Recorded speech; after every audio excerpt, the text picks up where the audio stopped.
A mini bye week has caused a frenzy of trades in the NFL. The 49ers are in first place, and here come those damn Kansas City Chiefs. Steph Sanchez and I will talk about all that and more on the new episode of Bully Ball.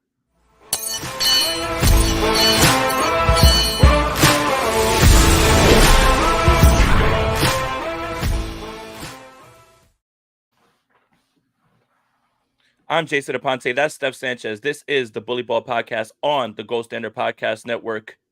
Today's Tuesday, and usually we're breaking down a win from Sunday, but the 49ers already won on Thursday, so I just got to be able to be mad about my fantasy teams on Sunday. And how are the Yankees doing, Jay? Oh, they're great. That's why if I look a little tired, it's because we're partying in the Bronx right now. Oh, okay. All right. And the Mets? Yeah, they're playing baseball too. So it's a fun time in the city right now.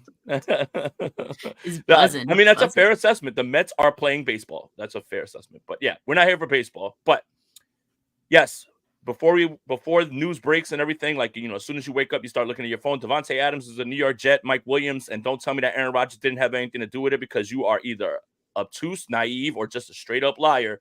Mike Williams is going to be gone. Davante Adams comes in, and now the Buffalo Bills actually just traded a third-round pick for Amari Cooper.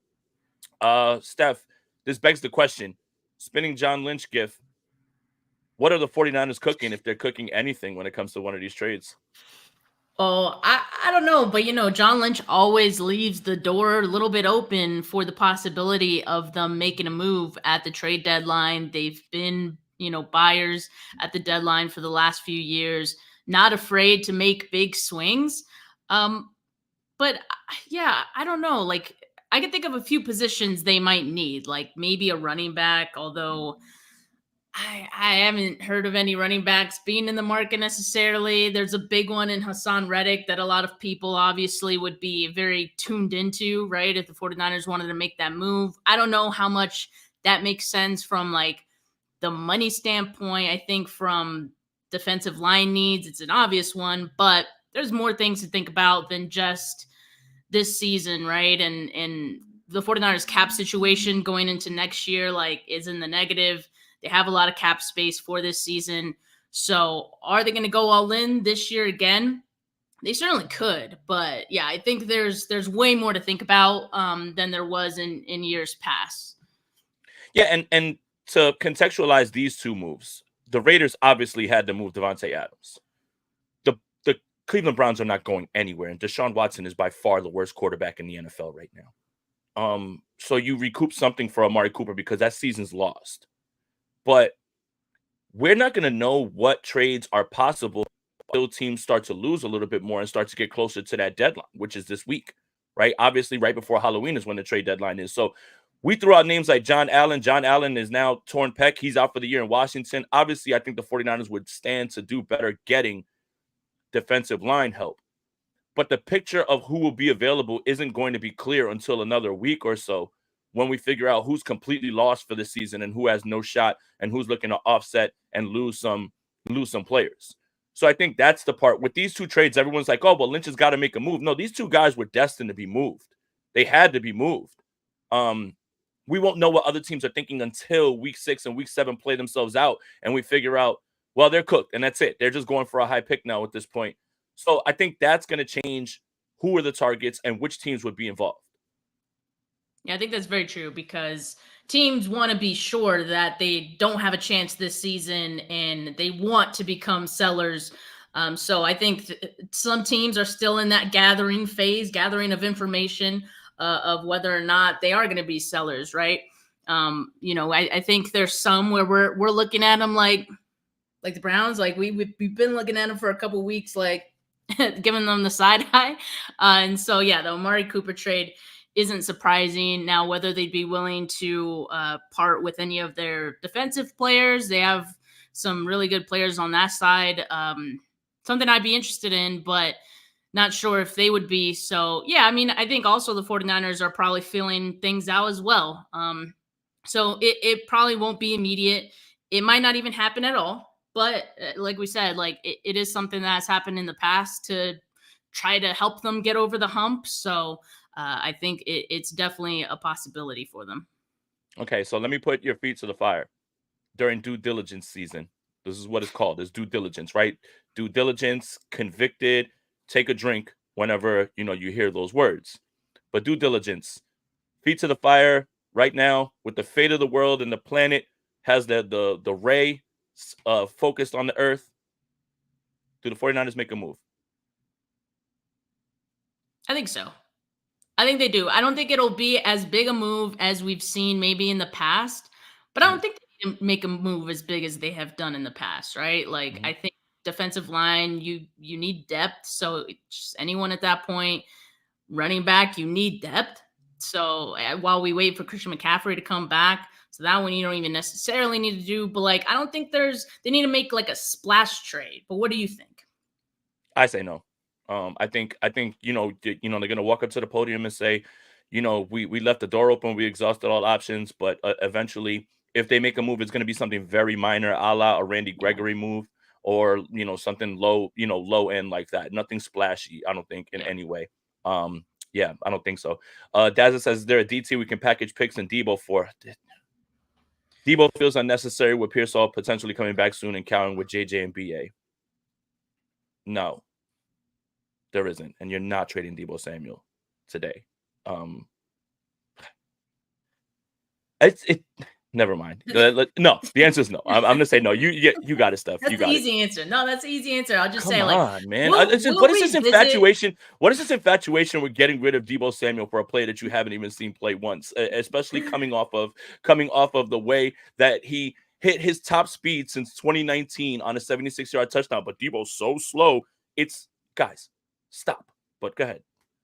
We'll revisit the Debo Samuel conversation because it will be a topic in the offseason. But for now, there's no reason and there's absolutely no benefit to the 49ers parting ways with Debo in what we have kept saying is like the 49ers last window, right? Like makes zero sense. So I'm sure we'll talk about it at the end of the season, but just not today, please. Yeah.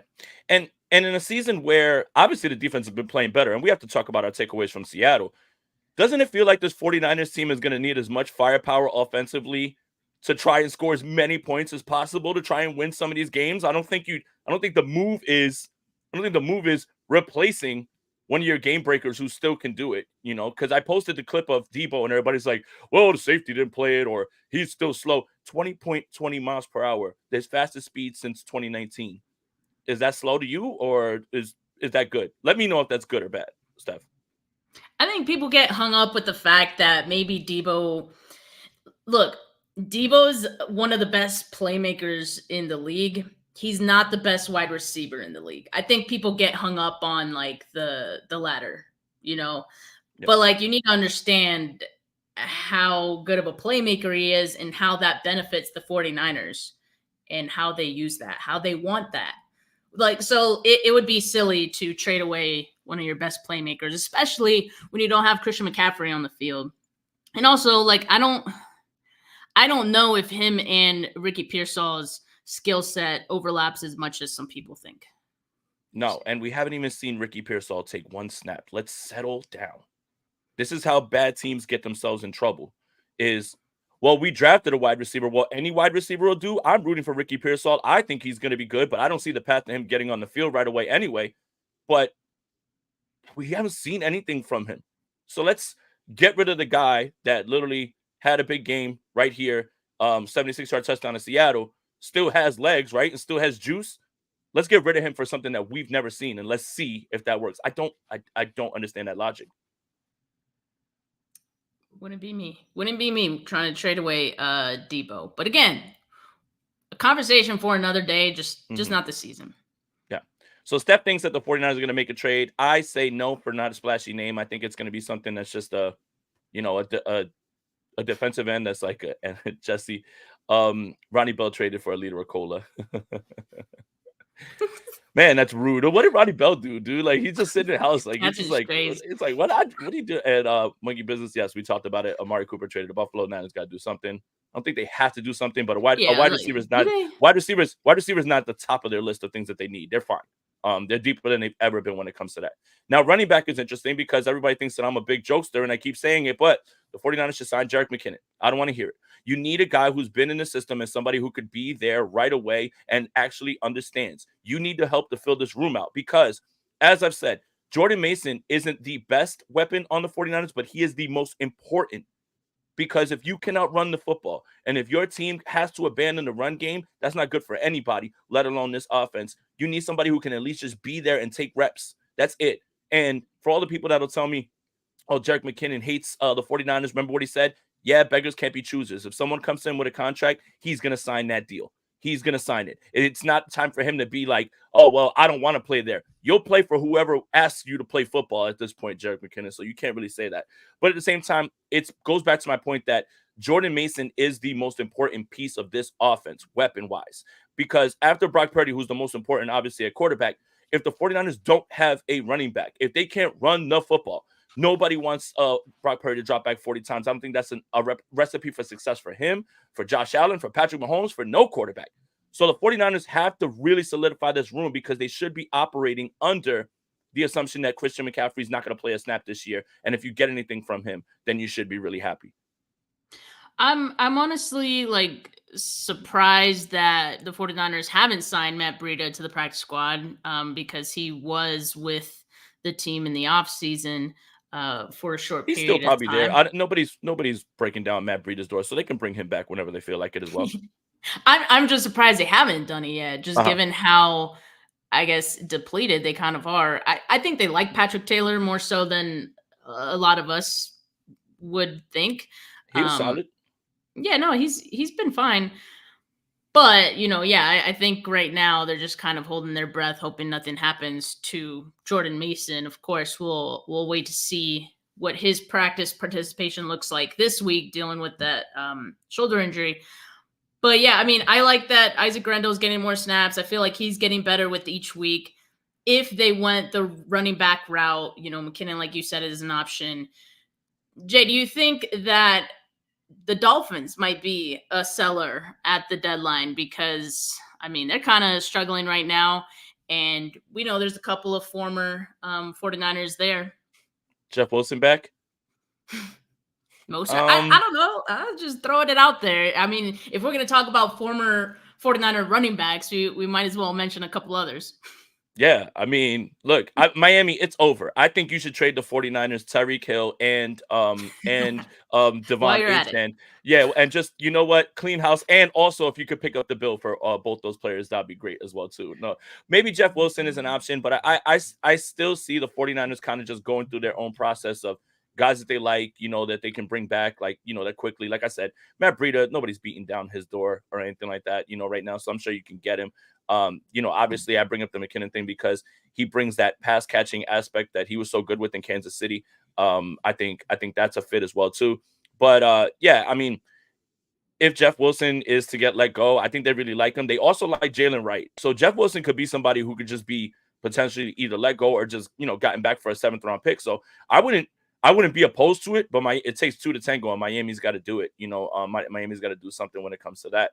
Another name, if back, if you're looking for a trade, is Khalil Herbert. I think that would be somebody who could fit very well because obviously right now it's DeAndre Swift and Roschon Johnson. Khalil Herbert, is a little bit banged up, so he'll fit right in with the 49ers. I think that's perfect. So Khalil Herbert could be somebody else from Chicago that the 49ers could target and probably send a low round pick for. Herbert has some special teams abilities as well, if I'm not mistaken. So that's something the 49ers could use. Yeah. I mean, special teams coverage, could he do that? Because that's what they really need. This is the perfect segue. Let's get into it then. So we talked about the trade possibilities, gave you guys some names and some people that could be out there. Let's talk about Thursday's game. Going into the week, and we were talking and we were saying, hey, if there was ever a team that felt like when everybody's counting them out, wounded animal type thing, back against the wall, Thursday, short rest, no Moody Ward now in this game right before. If there was ever a team that was ready to navigate all that, it was the 49ers, and it felt like a perfect time for them to bounce back. That's exactly what they did. But, of course, no 49ers divisional game can be easy. You get a punt return. I mean, you get a kick return for a touchdown that essentially keeps them in the game because they were so bad offensively. special teams continues to be the biggest issue. So since we're talking special teams, let's talk about it. And the reason that I keep talking about it is because us 49ers fans, we understand that special teams can ruin your whole season. Hi, Kyle Williams. Hi, Ray McLeod. And then think back to the 49ers against the Packers. The 49ers and the Packers in the divisional game didn't score one offensive touchdown. And how did they win that game? Because the Packers special teams was somehow worse than the 49ers.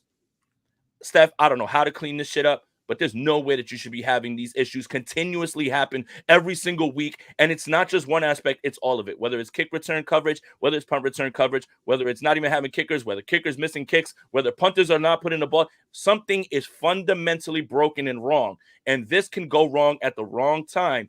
Great teams have been knocked out of the playoffs because of special teams. And 49er fans should know that more than anybody. I think at this point, it's because of the complacency that this team has had about special teams in general. It really rubbed me the wrong way when Kyle Shanahan said, like, he just wants special teams generally they don't need to win the game. They just need to not lose the game. Mm-hmm. Well, that's a recipe for being mediocre at special teams, in my opinion. And I think it's a direct result of what we're seeing right now, or that is a result of, why we're seeing the special teams be so poor, because you've allowed it to happen and be this way. And I don't know. I just don't see any changes being made. Like, what has Brian Schneider done to make it better in his whole time here? I know I've asked that question before. Still waiting for an answer. What? You know what you can change it to? You could have stopped at what has Brian Schneider done? Yeah. What is it exactly that you do here? What would you say you do here? Well, I told you I'm a damn special teams coordinator. I work with the special teams. What's wrong with you people?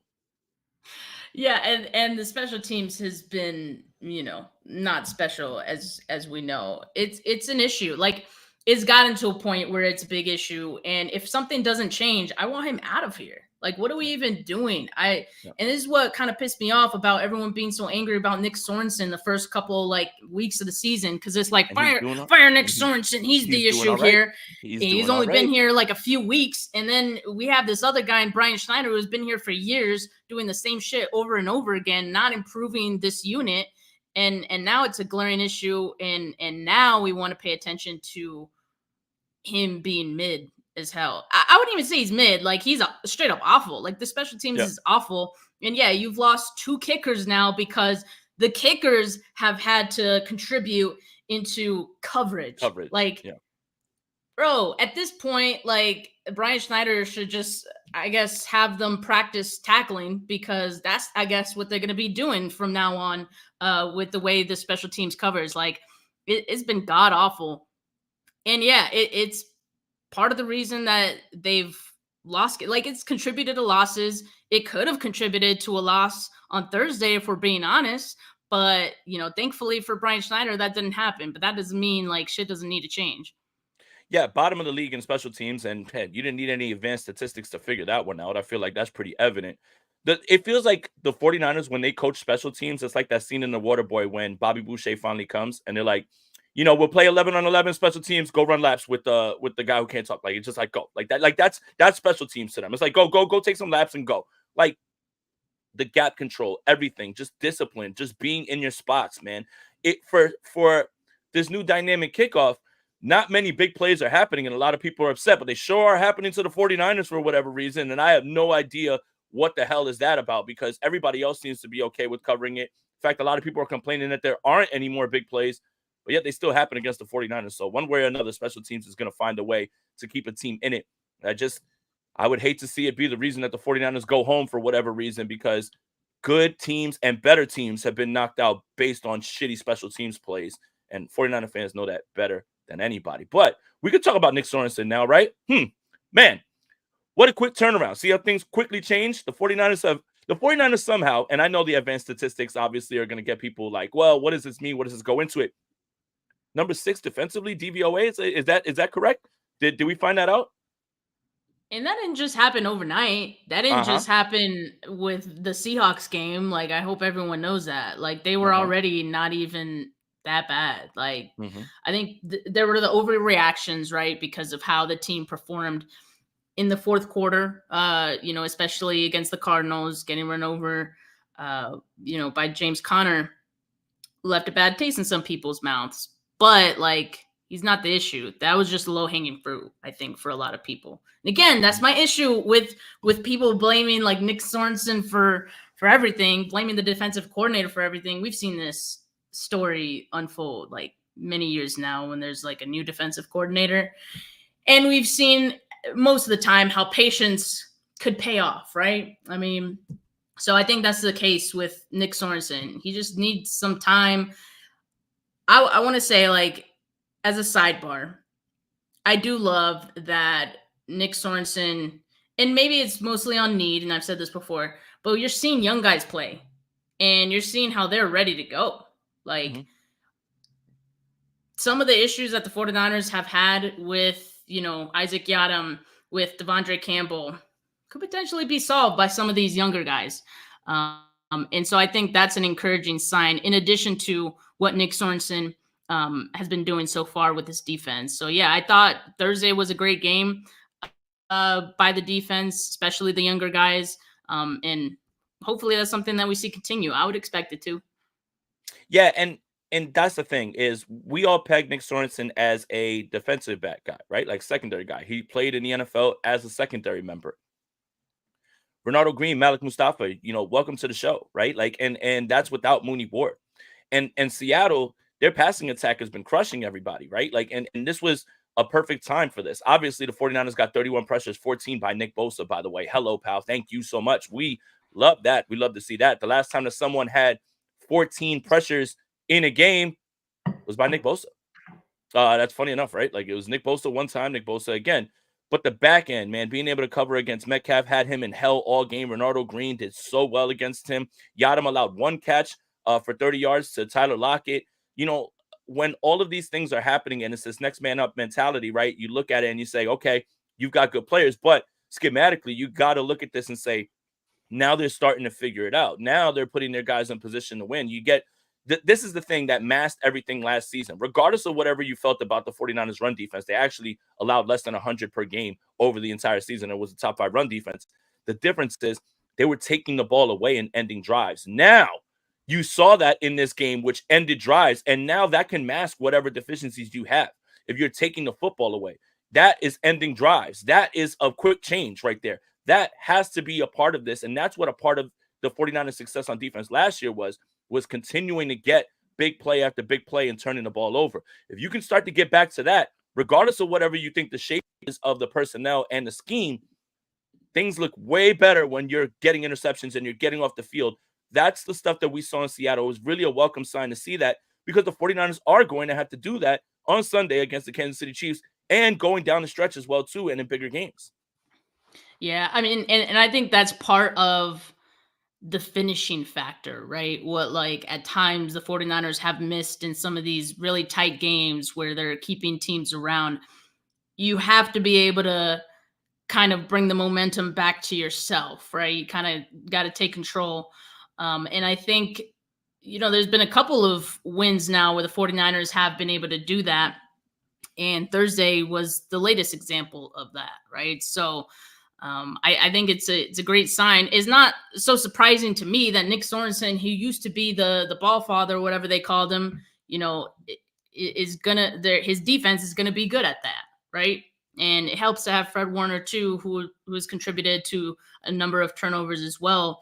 But to get everyone involved in that and have it be instinctual in the way that this defense plays is huge. Because that's how you take control of games. That's how you finish, right? So it's been super encouraging to see from this defense.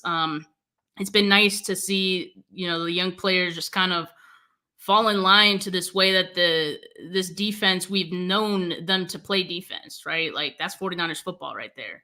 And I think when we saw a lot of these guys get drafted, that's kind of what we said, right? Like, these look like Niners, and that's how they play. I hope Malik Mustafa is good to go for Sunday. We'll wait to see on him, but yeah, I've been pleased with him as well. Just a lot of encouraging signs, I think, throughout throughout the defense. So Mm-hmm. hopefully the 49ers can take advantage, because it's like they got to keep it going. Like, you got the momentum. Now you got to keep it going. Is that going to be enough against the Chiefs? We know how important of a game this is. In one way, like with the younger players, they don't have that cloud hanging over their heads of we've never beat the Chiefs, because they haven't been there before, right? They haven't played against the Chiefs. Mm-hmm. So like in one way, like they won't have that kind of overthinking this game that's coming up, and you just play your game, which I think they've been doing already and pretty well. So hopefully that could be an advantage for the 49ers and some of those younger players. Yeah, and even when Malik Mustafa left this game, George Odom was great in coverage as well, too. It just felt like everybody stepped up in this game in the secondary, and I think this was the perfect test given the fact that Seattle has this high-flying passing attack. It's just good to see, right? Next man up starts to let you know, yes, this player may be limited physically, athletically, but there's ways to put him in position to succeed. So at least for 1 week, the secondary looked like the secondary that we thought we were getting, even without Mooney Ward, which I thought was very interesting. Keith Murphy, the unbeaten, thank you for the donation, says, how are we betting Fave this weekend? I guess, all right, look, we could talk about the offense real quick, and then we can get to the Kansas City game. I was kind of trying to save that like for the end. But with Brock Purdy, 3 touchdowns, no interceptions. Hello. One thing that really stood out to me, obviously, other than the fact that, Debo still got the juice, despite his widely discussed demise, which is insane. I don't know like how people can look at Debo and say, oh, he's slow, or he's not slow in any way. George Kittle in the red zone. No one's gotten more attempts, no more targets, more yards, more touchdowns in the red zone. The 49ers, it's almost like they were like, hey, you know what's really weird? We have this guy who's really good catching the football, and he's really tough in space, and I think we should get him involved. Who's this? It's almost like the 49ers were like, man, this Kittle guy, he might got potential. Like, isn't it a welcome sign to see George Kittle being targeted more when we've kind of yelled for that more and more? I don't think it's necessarily a product of, hey, McCaffrey, we got to get it done. I think Kittle just looks really good, and right now he's just hooping. And I think it's something they've been trying to do for the last couple of weeks. I think now it's gotten a little more obvious, because now it's working a little bit more than it was. But yeah, he has 4 straight games with a touchdown, and so I don't think that's any coincidence, right? They are trying to get him involved. I think that's one step forward in the right direction, right? There's still a lot to clean up in the red zone. And shout out to KP, because I was watching his video. He kind of broke down like what's going on in the red zone, how they could fix it. It's fixable things, so that's a good sign. But yeah, having George Kittle involved is definitely one way to expedite that a little bit, because he is going to continue to be a matchup problem for a lot of teams, a lot of secondary guys. So yeah, I like that. And obviously if they get Christian McCaffrey back, that'll open it up more. It's almost a good thing that they're going through this without Christian McCaffrey, because it kind of forces them to figure some other things out and not rely so much on Christian, because we don't even know if he's going to come back. You still got to fix these issues, even without McCaffrey there, and maximize what you do have. So I think they're getting better at that. I think Brock Purdy, we're seeing him get better at that and make things happen when some things necessarily aren't always there. He's creating that. So I think that's been awesome to see, throughout. And another guy that I think they should use more in the red zone too is Brandon Ayuk, because sure, if Kittle's maybe the first read in the red zone, let's make Ayuk the second. Because there was another opportunity where he could have had an out very similar to Kittle's touchdown that he was open on, and would have probably scored. So he's still getting open, like we've been saying for a few weeks now. So maybe that's something else they could try doing a little bit more. Yeah, it would be really cool if Brandon Ayuk had a really good game against Kansas City, seeing that L'Jarius Sneed is no longer there as well too, right? Like, I think, again, we point to Kansas City and their defense because of Steve Spagnuolo, but L'Jarius Sneed isn't there, right? And that's a huge part of what they were able to do last year, because they can put him on an island with anybody. So yeah, I would think it would be great to do that. But again, Brock Purdy owns Seattle. If you would have told 2011 me that the 49ers would have 6 straight wins against the Seattle Seahawks and our quarterback literally plays like flawless games essentially against them, I would just say, man, get off the peyote. Like, you gotta be crazy, right? So imagine going back in Payback. time and imagine going back in time and telling a 49ers fan, we'd have a guy who's gonna own Seattle and we pretty much just whip their ass every time we play them. And it's just, imagine that. I love that for us. But yeah, Brock I Purdy used to plays pray well. for times like this. 100%. Brock Purdy plays well. Jordan Mason, we'll figure out the injury, the severity of the injury. The 49ers did fine running the football with Garendo and Patrick Taylor. It was enough. Like, that's treading water right there. Like, with those two, you do need somebody else. Obviously, George Kittle's a hooper. Stop playing with Debo. And yeah, it'd be nice to see Ayuk get back in there. The offensive line, funny enough, the two best players on the offensive line on Thursday were Trent Williams and Colton McKivitz. If you're talking about pressure-wise, they each only allowed one. Aaron Banks struggled mightily in this game. So I kind of want to ask this question. With the idea that Aaron Banks isn't going anywhere in terms of, is leaving probably. He's not going to stay here. I don't think they're bringing him back. Is like the idea of putting Spencer Burford at left guard, kind of putting the 49ers in a spot where it's just like, yeah, let him go. And now we can throw in Burford, who's actually better on the left side. He's from the left side. Like, do you think that that's a way for them to have like a stopgap or something like that, who's somebody who's far cheaper? When we know how it is with offensive linemen, any decent offensive lineman is going to get overpaid because of the lack of offensive line talent out there. There might be a way where Spencer Burford is just going to take this job and take it over for Banks when he leaves. Yeah, and I think that's a great option that the 49ers have, right? Like, they lucked into that situation kind of with drafting Puni and how well that has gone for them. That now you kind of have someone with this starting experience that you don't need at right guard anymore. So where can you use him? Well, if Aaron Banks, going to be struggling on and off, Spencer Burford, who has some experience there, can take over that spot. Kind of like how when they had Feliciano kind of, jump in mid-season, and he ended up being, a good silver lining for them in the stretch. Who, by the way, it seems like Feliciano could be coming back soon as well, based on what he hinted. So that's another option right there. I don't know where they'd put him. Maybe some competition for Brendel. I don't know. But I think that's the all move. that to say, there's options for the 49ers, and that's really powerful to have, especially in the O-line. You want to have your best five out there. So whoever that is, any way you can find them to get there, I think is good for this team. Yeah, and that takes us right into the Chiefs game, man, because this game is so pivotal because the 49ers, for a few reasons, right? The 49ers just need to win games. Forget who the opponent is. It doesn't matter. It just happens to be the Chiefs this week, right? The Dallas Cowboys are absolutely reeling. They look like an awful football team. You can literally roll into your bye week with 2 straight wins with the fact that maybe Feliciano will be back, maybe Greenlaw might be coming back, possibly Christian McCaffrey, and then you start to change the outlook on this team, which is why you don't make grand statements in week 3 or 4. Season's over. No, let's let this thing play out. Like, we're watching turnover right now in the league where guys are getting traded. We don't know what teams are going to look like. Now the 49ers are going to have to deal with Amari Cooper in Buffalo. Thank God Davante Adams wasn't on the Jets in week 1. That's really cool. But going into this Chiefs game, I think the most important thing about this is that, like Trent Williams said, you're not going to win a Super Bowl if you beat the Chiefs this week. But you have to prove to yourself, to them, to everyone, that you can do it. That this isn't the boogeyman out of the closet. You have to knock them down. You have to let them know, hey, stop playing with us. This is no automatic win here. You have to stop it. You have to stop the bleeding right now. So this game is important for the standings. Obviously, you just need to win.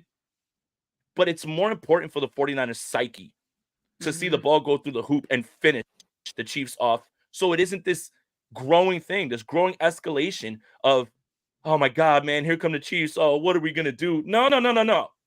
You got to stop this now. In the crib, when Kelsey right now is in the shape that he's in. No Isaiah Pacheco. Juju Smith-Schuster went crazy last week. If you allow Juju Smith-Schuster to go crazy in this game, I'm going to have a huge problem. Okay? This is not – Rashee Rice is not playing. Obviously, the Jarius Sneed's not there. And the Chiefs are the only other team who are worse in the red zone than the 49ers. Like, they're right there, right, like back to back. if there was ever a time, it's got to be this one. Now, Andy Reid's record off a bye week, 28-3. But Andy Reid's bye record against teams that are off of buys is 2-4. Now, the 49ers aren't off a bye. They're off a mini bye. They got a little bit of time to prepare. I'm just trying to help. But all I know is the 49ers got to win this one. And they have to kind of put this narrative to bed even for a little bit. Even if they don't get to face them again in the Super Bowl, you have to be able to look yourself in the mirror and say, we can beat the Chiefs and we're not scared of them anymore. Yeah, it's so important from the mental standpoint. And I don't think like we ever wanted to look at this matchup and think that there's a mental hurdle with it. But I think like if you've lost 4 against this team, and a lot of those players have been on this team from even like that very first, Super Bowl loss against this team, like, yeah, there's a lot of hurt and there's a lot of built up, whatever they're feeling about this team. Like it has built up over the course of several years. And yeah, you hate to think that it would be like a mental hurdle for this team, but absolutely it is. And whether you think it is or not, like, so it's super important. You have some momentum coming from, this game against Seattle.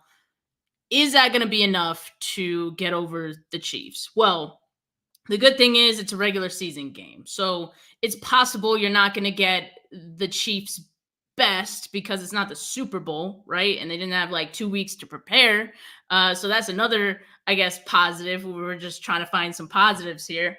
And then too, like, I think you have to be able to attack this team when they're down so many players. You mentioned Rashee Rice not there. They don't have Pacheco either.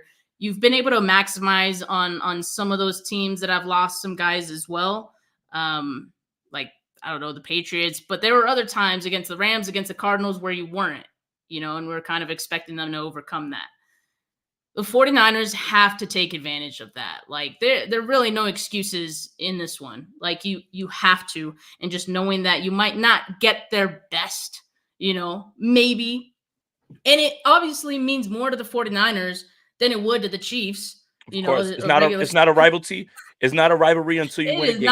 It is not a rivalry because, hey, we say it all the time. In order for it to be a rivalry, you have to at least win one. We're going to keep that same energy for our own team. Mm-hmm. This is not a rivalry.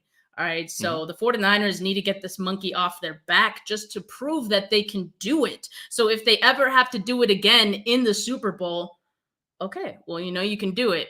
I'd feel so much better if the 49ers had to play this team in the Super Bowl again in February if they win this game, right? Because if they lose this game, I'm looking at a potential matchup in February, and I'm like, I'm not feeling so great about it, right?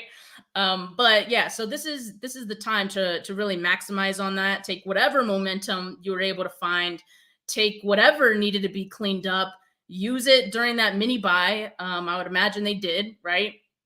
And apply it, and get that win. Like it would mean so much. It would exercise so many demons, and you need it. So hopefully that's the type of performance and the urgency that we get from this 49ers team. And another thing, you cannot afford to let a team like the Chiefs get back into this game or even feel like they could get back into this or game. Hang around. I'm sorry. Yeah, that's what I'm saying. Like, no, you know how that goes.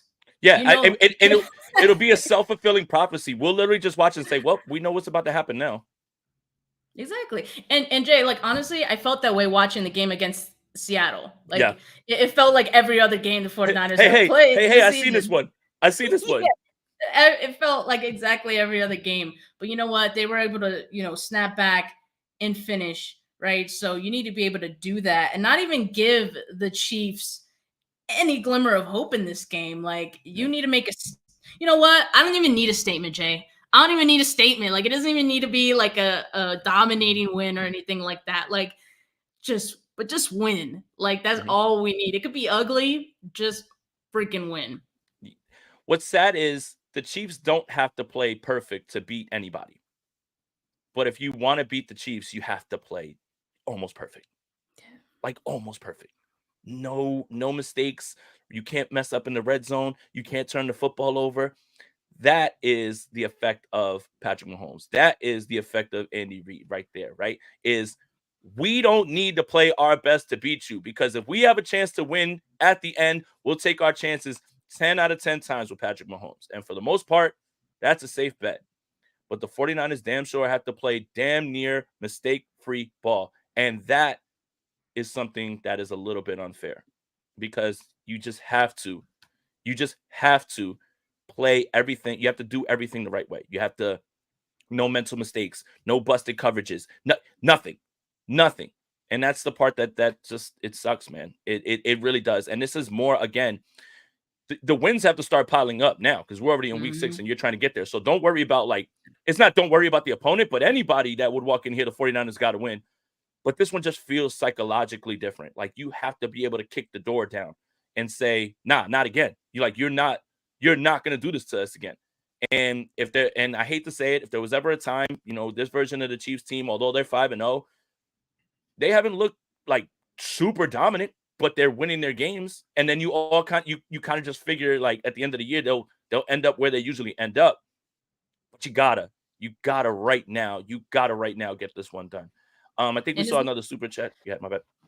Oh, yeah, no, I was going to say, it's not just the players that have this mental hurdle they need to overcome. It's Kyle, too. It's Kyle, too. It's Kyle. Yeah. Yep. KC, kind of pivotal. Say you go into the bye 4-4, you can afford to lose one more game. When you factor into the schedule, it seems like they likely lose 2. I don't care what happens in this Chiefs game. You will get a declaration of the 49ers losing to the Cowboys from my cold, dead hands. The Dallas Cowboys fucking stink. I'm not worried about them. You got to get this one, because we know what's about to happen when you play Dallas. And yeah, I'm popping my shit a little bit early, but they are absolutely terrible. Like, I don't know what is going on over there and why they thought they could just run back that same exact team. And now they're looking around like, whoa, I wonder why we suck. It's because y'all are dumb. You didn't get it a running back, and you didn't help CD and get him anybody else. And it's literally like, so I'm not stressed about Dallas. Don't get it twisted. But they need this one. And if they can get into the bye with 2 in a row, and then you get all the reinforcements, things start to look completely different, man. And you start to feel different. So yeah. I think, this one's really important, just based on a win-loss thing, but it's more psychological with that. Like, it's just going to be bad. You got Jerry Jones crashing out on radio shows, and they're down bad. But yeah, I mean, you got 2 home games these next couple games. So hopefully, whoever's going to this game, y'all better be loud. I wish I was going this weekend, but it's expensive. Yeah. Hard to get I know. Oh, trust me.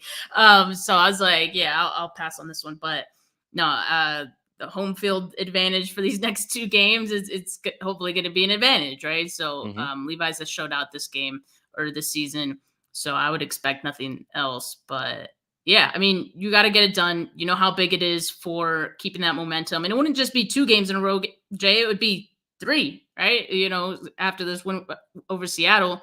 So that would be huge to just have that going into the bye week as well, and get right. But you also don't want the 49ers looking ahead. I always say we could look ahead because, we're just fans, but you don't want the 49ers looking ahead too much. Just focus on the Chiefs. Mob Squad says, how can you say the Dallas game is guaranteed? We lost to the Rams and Cardinals because the Dallas Cowboys fucking suck. And the Rams and Cardinals are divisional foes. They're losing at halftime by 35 points every single time at home. How can you watch that Dallas Cowboys team and they can't even move the football? They suck. That's why. I can say that with my whole chest. I ain't worried about the Dallas Cowboys. Whatever happened with the Rams and Cardinals, those are divisional games. Those are weird. But Dallas is garbage. Let's go through the NFC landscape, shall we? Real quick. Let's just, real fast. Let's just do, okay. Minnesota right now, undefeated. Detroit, I feel Detroit is still better than Minnesota. So there's your top 2, right? There's your top 2. They play each other this weekend. They do. That's going to be a lot of fun. Philadelphia is trash. And if you don't believe me, just watch them play. I don't want to hear anything about the weapons coming back. They looked awful against the Browns, and they're lucky that Deshaun Watson's worse. Green Bay, and then what? In the NFC, Atlanta, New Orleans, Tampa Bay. Everything's kind of lining up for the 49ers to go on a run. but they have to handle their own business first. Yeah. And when you look around, like Dallas is out of it. They're not in the conversation. You can't talk about them. They're not in the NFC landscape. And if they keep this up, the New York Giants are going to have more wins than them down the way. Washington's good. That's a very good one as well, too. Yeah. But the landscape is kind of now showing itself. And what happens? Is Minnesota still good? The Bears are good, too. Again, but is Minnesota going to keep this up? We've seen teams start however they start, and then they, whatever. So it's all shaping up. But for right now, the 49ers just have to handle their business. Unfortunately, the Chiefs play in the AFC. This isn't a NFC matchup, which will help them with tiebreakers. That's kind of, whatever. But you have to win games. You have to win games now. So if you win these next two, you go into the bye week, you get your reinforcements. Maybe you make a trade, like right before. And then, you go into Tampa Bay in a game that is another one. So I think the 49ers have a chance right now to kind of right the ship, but it has to start right here on Sunday against the Chiefs because this is just something they have to happen. Let me ask you this, Jay, because we haven't gotten into the nitty-gritty of like specific matchups in this one.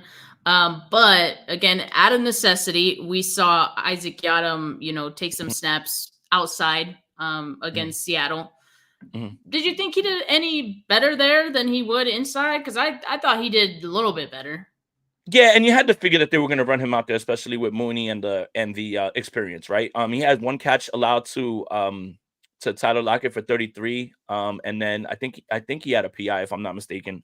But 4 targets against DK Metcalf, 0, right? And again, you look at it and you say, well, skill set, okay, he's limited, but again, it felt like the scheme was good, and they were making Geno uncomfortable. It was complimentary defense the entire game. When you have 31 pressures, it's forcing Geno to get the ball out. I think that was Geno's worst game of the season, in my opinion. Throwing the football. I mean, that interception to Malik was an overthrow.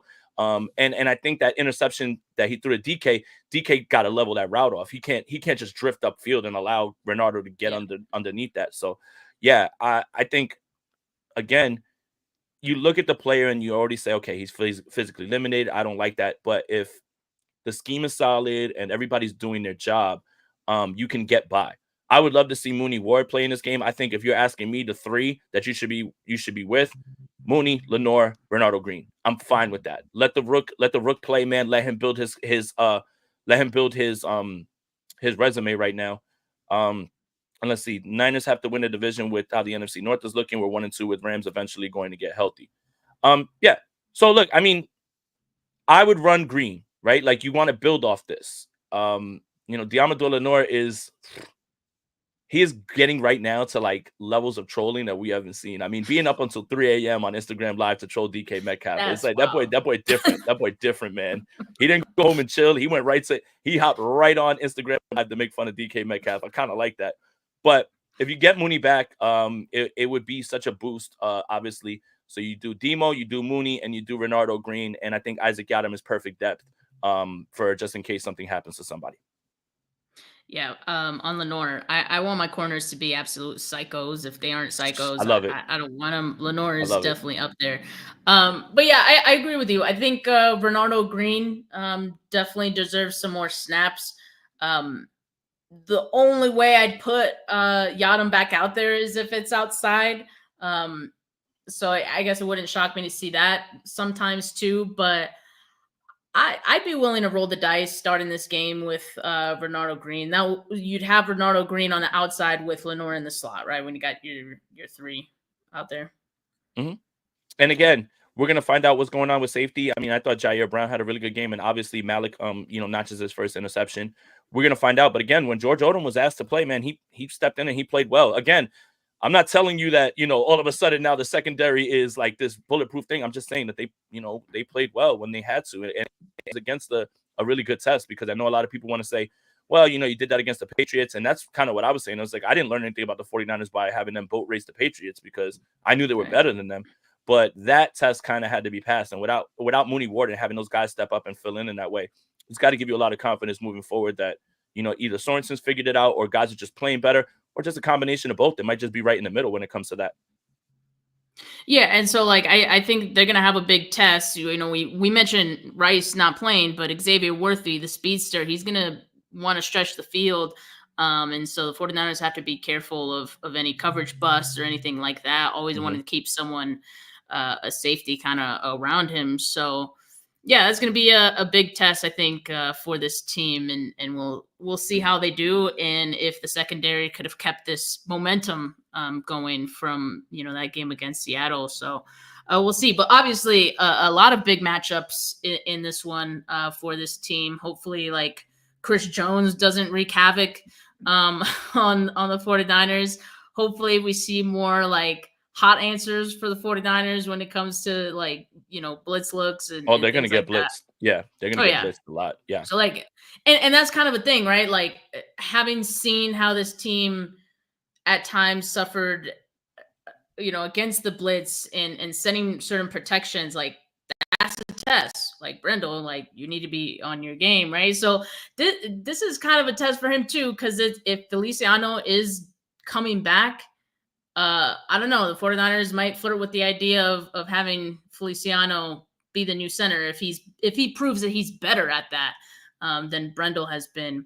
But again, I think like we'd want to see, Brock if something doesn't look right either to call it out. So it's gonna be interesting on that end too, what the 49ers do. I don't want to talk about the refs in this game. Like Nope. I really hope it's not a topic. I don't want to make it a topic. Nope. So I'm gonna just leave that at that. Don't allow teams to have stick around in a game that can be decided by the refs. That's it. There's your answer. If you take care of business and you're up, no amount of flags are going to get them back in this game. Take care of your business. I wanted to ask you something that's kind of uplifting a little bit, right? Let's end the show here with some positive vibes and everything. Let's do it. Ricky Pearsall is cleared 44 days after being shot. Man, I don't know what capacity, if he's even going to be activated, but man, isn't that like something that's crazy? Like when you really think about that, like shot in the chest, 44 days later, you're out there on the field. Shout out to Ricky Pearsall. Perhaps the good vibes are going to come from there. I'm just in awe, man. I'm in awe of him. Again, when people talk about like, miracles and all that stuff, man, I kind of feels like one, like a little bit, man, especially just considering that not only did Ricky walk away without, life-threatening injuries or anything like that, but the fact that he's playing football, man, this is insane. Maybe the good vibes are here to stay. Yeah. And not to like use his tragedy as like a boost for this team, but like I think we know that it is that, obviously. Like we know that it galvanizes this team. Like we've been saying that, and I'm just like so happy that he's okay and he's turned this around like so quickly, right? And that's even with the 49ers giving him some extra time, right? Like it seems like. So credit to the 49ers for handling the situation as good as they have, given him all the resources and all that. And just whenever we see Ricky Pearsall back, whether it's this weekend, next, after the bye, whenever that is, I think we're going to be super happy and excited to see that. And we know the fans are going to, the fans definitely going to be rallying. Sorry, I laughed. There's a clip of him dancing. Like that's the mood he's bringing. Like dude is ready to get back on the field. And so just really happy for him that he's going to get that opportunity at some point this season. Like, yeah, that's incredible. So really excited because the crowd's going to go nuts. I really just hope that when he does come back, it's a home game, right? So like I said, whether it's this week or next week, hope the home crowd's going to go crazy for him. Great Fox, thank you for the donation. Time to take the monkey off our back. Also, we need to trade for DJ Jones and Calais Campbell. I like Calais Campbell a lot. That's a really good idea. Maybe that's who they should call for Miami, not a running back. That would be a lot better. Let's beef up this defensive line. I 100% agree. Cowing said about Ricky Pearsall, he's the swaggiest white boy in the world. And it's just when you see, George Kittle let him break down the practice and everything as well too. How could that not be something that is just, it's inspirational to everybody else to watch somebody kind of have this tragedy put on them and then be able to get back. So yeah, I mean, sure. Are we digging for good vibes? Are we digging for things that are narratives and everything? It's just like, sure, maybe, but it is really nice to just see the young man not only safe, but, in a possibility that, he could play in 21 days because his 21-day window has been open. So we'll see, man. I think it's really cool. Now then we'll get into the argument about who they're taking off the field. But for all of the talk that we've talked about with this rookie class, you know, we love Malik Mustafa, we love Ronaldo Green, we love Pooney. We still haven't seen their first round pick take the field yet. And I think that's really exciting. If Pearsall becomes what a lot of people expect him to, if Pearsall becomes someone who can contribute, man, we're talking about like a grand slam of a draft class, man. And I think that's something that's also really exciting about that.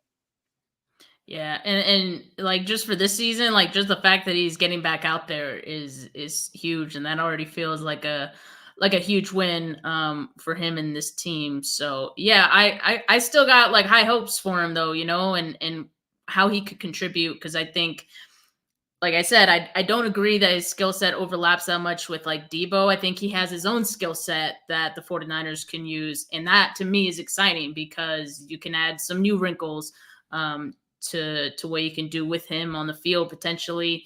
Maybe different personnel groupings. We'll see. I don't know, but like that's the exciting thing about him coming back in addition to everything else. So yeah, just whenever he's out there, you know, we're gonna be cheering for him. Yeah, 100%. So 49ers go into a game that they have to win just based on standings, but they have to win more for up here. And they need to have it, and they need to see the ball go through the hoop. And I think that's the part that we're talking about. Again, we don't know what's going to happen in the season. Do the Chiefs make it back to the Super Bowl? It's probably a better bet that they will. Although, my God, the Baltimore Ravens are running one of the greatest offenses I've ever seen in the history of football. They could have a 4,000-yard passer, a 2,000-yard rusher, and a 1,000 rushing yard quarterback. That is insane. Somehow Lamar Jackson's even played better than he was last year when he was the MVP. So we'll see if they can finally slay the beast on that side. But it's good for the 49ers to kind of get this one done, put it out there that we're not going to be pushed around. We're not going to take it anymore, man. Like, it's like your bigger brother when he's like running circles around you at Madden and you finally get that win and you're like, now the tide is turned. This is exactly what this needs to be for the 49ers. This is a lot of like, stop pushing me around, man. But I think, again, winning games is the name of the game regardless of the opponent. But there's something about this one that feels much different and feels like there is something bigger than a win here at stake. Yeah, absolutely. It's like when you're playing Uno against someone head to head and they beat you like the previous 4 times, and the one time you get that win, you're like, okay, we can stop playing now. I feel better. Yeah, we can stop playing now. They want to run it back. No. They want to run it back. Yeah, it's like you beat somebody 4 times in 2K, and then finally they beat you the once, and they're like, yeah, I'm retiring a champion. It's kind of what 49ers are doing right now. But hey, thank you guys for tuning in early in the afternoon. This is another episode of Bully Ball on the Gold Standard Podcast Network. That's Steph Sanchez. Follow her on Twitter at Steph49K. I'm Jason Aponte. Follow me, Jason Aponte2103. If you want, subscribe to both of our YouTube channels. We got a lot of good content over there. There's a lot of content to fill now with this high-profile matchup rematch from the Super Bowl. But make sure that you guys like and subscribe to this video on the YouTube channel, and subscribe to Gold Standard Podcast Network's podcast wherever you get your audio podcasts. Enjoy the rest of your day. And as always, let's go Niners, and peace. Peace.